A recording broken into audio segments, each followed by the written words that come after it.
5, 4, 3, 2, 1, go!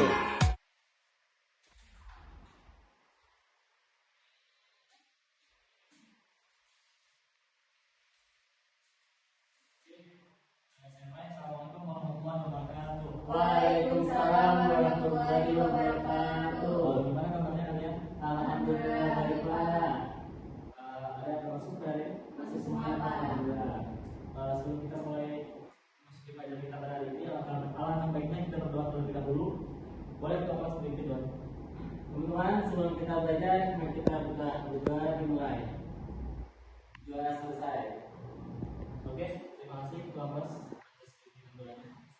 Sebelum kita masuk ke materi kita pada hari ini, saya ingin memberikan sedikit acuan untuk memotivasi diri kalian, yaitu dalam menuntut ilmu tentunya adalah wajib bagi setiap muslim laki-laki dan muslim perempuan. Jadi alangkah baiknya, dan karena untuk itu kalian harus semangat dalam menuntut ilmu. Bisa dimengerti semuanya? Bisa Pak. Sekarang kita masuk ke materi sejarah kebudayaan Islam. Yang materi itu proses masuknya Islam ke Indonesia.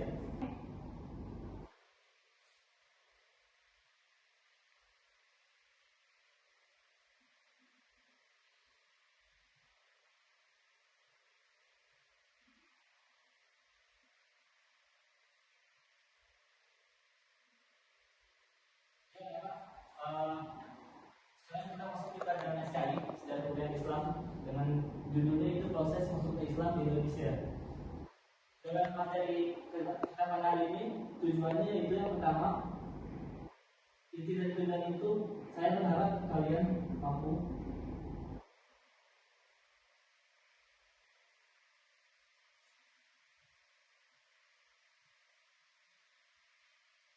klasifikasi teori masuknya Islam ke Indonesia.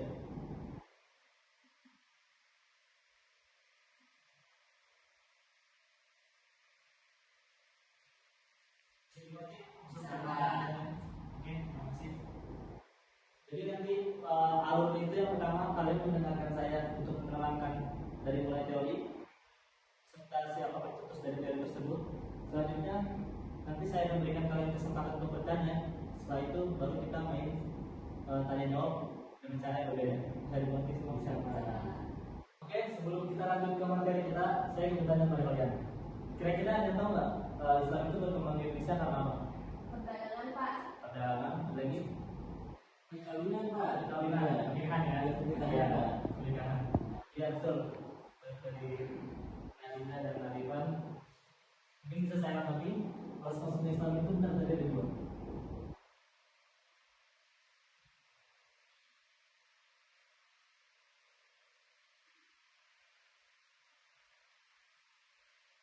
Yang pertama melalui warga asli.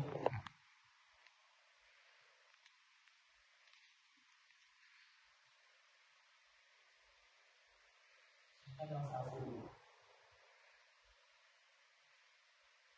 Yang warga asli itu mereka itu yang lebih mengenal agama Islam sehingga mereka mempelajarinya sehingga mereka bisa menyebarkannya. Namun kan pada saat itu kan masih Islam itu masih belum terlalu berkembang karena pada saat itu di Indonesia masih kerajaan Hindu Buddha, sehingga mereka itu menyebarkannya itu melalui sembunyi-sembunyi baik dari keluarga mereka, dari orang terdekat mereka. Nah baru melalui bangsa asing ini tadi seperti yang dikatakan oleh Dinda dan Rifan itu melalui pernikahan.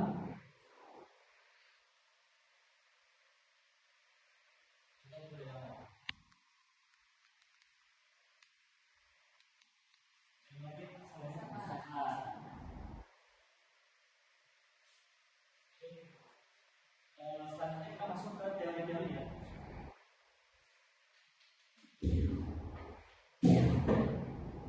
Ini boleh jawab? Boleh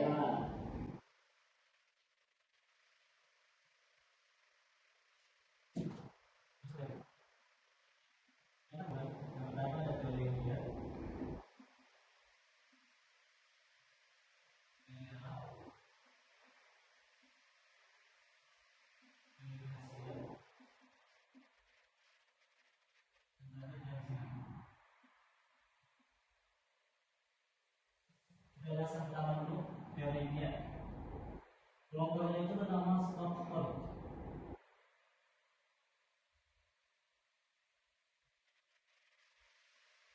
Snowfall ini merupakan seorang orientalis dari Belanda yang mempunyai tugas, yaitu tugasnya itu meneliti bangsa-bangsa di Asia, terutama dalam etnis keagamaannya.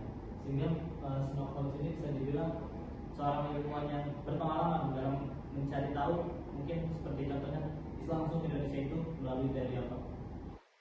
Dan dia berpendapat itu Islam itu masuk pada abad ke-13.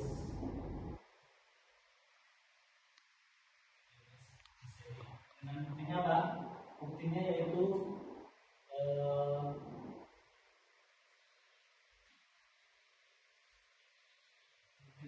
adanya kesamaan makam.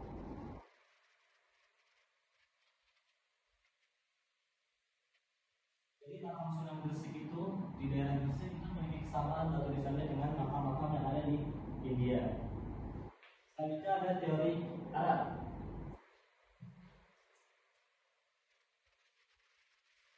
Teori Arab ini dikembangkan teorinya oleh Profesor Hankal. Dan beliau berpendapat itu Islam masuk ke Indonesia pada abad ke-7 Masehi, dengan bukti adanya orang Indonesia, orang Islam yang wafat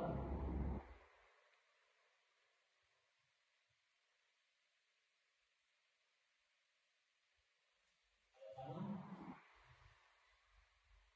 475 Hijriah. Makanya tadi bisa disimpulkan bahwa teori Arab ini beliau berpendapat bahwa Islam itu masuk ke Indonesia pada masa zaman para sahabat, itu masih ada. Sampai sini bisa dipahami? Bisa. Pertama teori apa tadi? Teori India, teori Arab, teori Persia, dan terakhir teori Cina. Teori India tadi apa pendapatnya? Itu menurut Snowfall itu masuknya pada abad ke-13 Masehi, dan itu kesamaannya itu kesamaan makam, Pak. Sama makam buktinya ya. Buktinya kesamaan makam, Pak. Terima kasih tanggapannya. Selanjutnya ada teori Persia. Teori Persia ini digagas oleh Hussein Jajaningrat.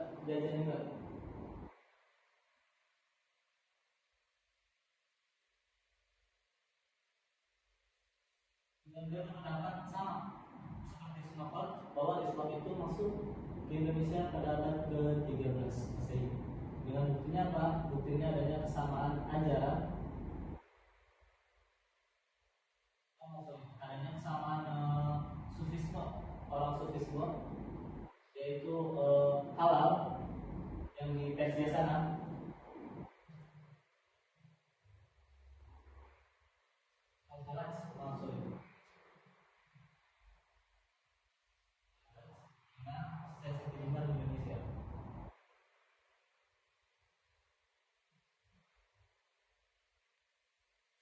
Jadi beliau bisa mengumumkan pendapat tersebut karena dia tentunya dari ini.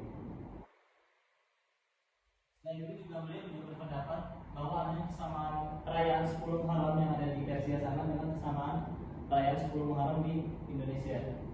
Dan terakhir ada teori Cina. Teori Cina ini digagas oleh seorang Al-Qutubi.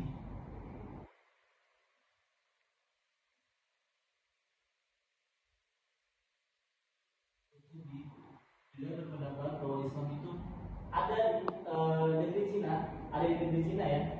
Ada di negeri Cina itu pada abad ke-9. Sehingga dibawa oleh para pedagang pedagang Cina, oleh para pedagang Cina sampai ke negeri Indonesia. Jadi awalnya itu di daerah pesisir Cina itu sudah ada perkampungan Muslim pada abad ke-9 ini.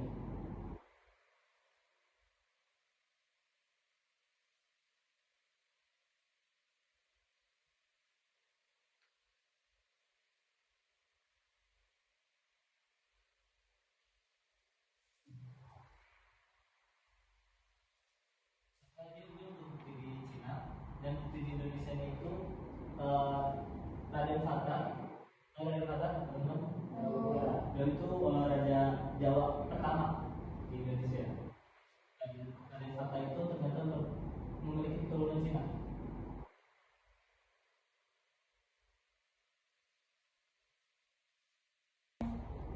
Oke, setelah pemaparan teori di atas yang telah saya paparkan kepada kalian, adakah yang ingin bertanya? Bapak. Jawab semua ya. Oke. Selanjutnya saya akan memberikan pertanyaan melalui teka-teki silang yang di sini soalnya dari saya, cuma teka-teki silangnya saya bagikan ke kalian. Jadi nanti kalian jawab. Saya bacakan pertanyaan dan nanti kalian angkat tangan ya, jawab ya. Saya dimengerti? Bisa, Pak. Oke.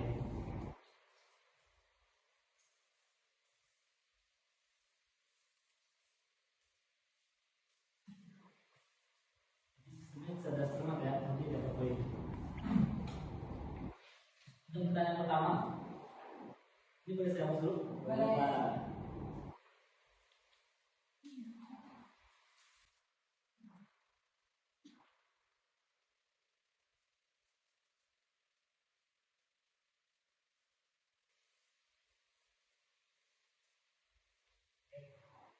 Untuk pertanyaan pertama, pada teori Arab, Islam masuk ke Indonesia pada apa? Oke, selanjutnya. Ketujuh, Pak. 7, iya betul. Selanjutnya yang kedua, kelompok dari teori Arab yaitu apa? Ya, Hamka, Pak. Hamka, betul. Soal nomor 3, Islam masuk ke Indonesia melalui Sumatera pada abad ke-13, merupakan teori. Saya, Pak. Persia. Oke, benar, betul, 21 ya, skornya. 5. Yang keempat, makam yang memiliki kesamaan batu tulisan dengan makam di Gujarat, yaitu makam Sunan Pak. Sunan Genesik, Pak. Sunan Gresik, betul. Oke, pertanyaan terakhir nih, last question. Pak. Yang betul nilainya plus dari saya. Nama raja Islam yang pertama yang merupakan keturunan Cina yaitu Saya, Pak. Dinda dulu. Fatah, Pak. Fatah, betul Dinda. Oke, jadi skornya Dinda 3, Evan 2. Evan kita dapat nilai dari saya, cuma agak ulangan jadi 3 mereka. Oke, terima kasih. Sebelum saya tutup, ada yang bisa membuat kesimpulan dari materi kita pada hari ini? Saya, Pak. Jadi kesimpulan kita pada hari ini itu teori yang ada teori sebelum masuknya Islam di Indonesia itu ada 4, teori India, Arab, terus Persia, sama teori Cina. Jadi mungkin saya tanya terakhir. Jadi saya tahu kan Islam itu masuk berapa aja tadi 2. Udah, Pak. Apa aja, Pak? Perdagangan sama pernikahan. Terus satu lagi tadi? Itu mungkin tadi ada dari orang asli, Asli. dan juga dari orang asing yang Iya. melewati perdagangan dalam perkawinan, Pak. Oke, terima kasih. Jadi kesimpulannya saya lengkapin ya. Betul kata Dinda. Jadi dari teori masuknya Islam ke Indonesia itu ada 4. Pertama ada teori India, teori Arab, Persia, dan Cina. Serta masuknya Islam ke Indonesia itu melalui 2. Yang pertama yaitu melalui bangsa asli yang sudah belajar Islam, sehingga mereka menyebarkan Islam melalui keluarga mereka secara sembunyi-sembunyi. Serta yang kedua yaitu bangsa asing atau bangsa dari luar Indonesia yang mereka membawa Islam ke Indonesia melalui perdagangan dan pernikahan. Selanjutnya juga Islam menyebar ke Indonesia melalui jalan perdamaian. Tadi kan saya jelasin melalui perdamaian semua kan, nggak melalui peperangan dan lain sebagainya. Jadi begitu saja kesimpulan yang kita ambil pada hari ini. Untuk materi minggu depan kita akan mempelajari tentang peran Wali Songo dalam mengembangkan Islam di Indonesia.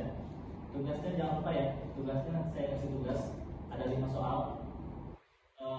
Nanti bisa dikumpulin ke ketua kelas baru ke saya. Nanti Bisa, Pak. Oke, terima kasih atas perhatiannya. Sebelum kita tutup, kita baca doa kafaratul majlis. Subhanallah wa bihamdihi, asyhadu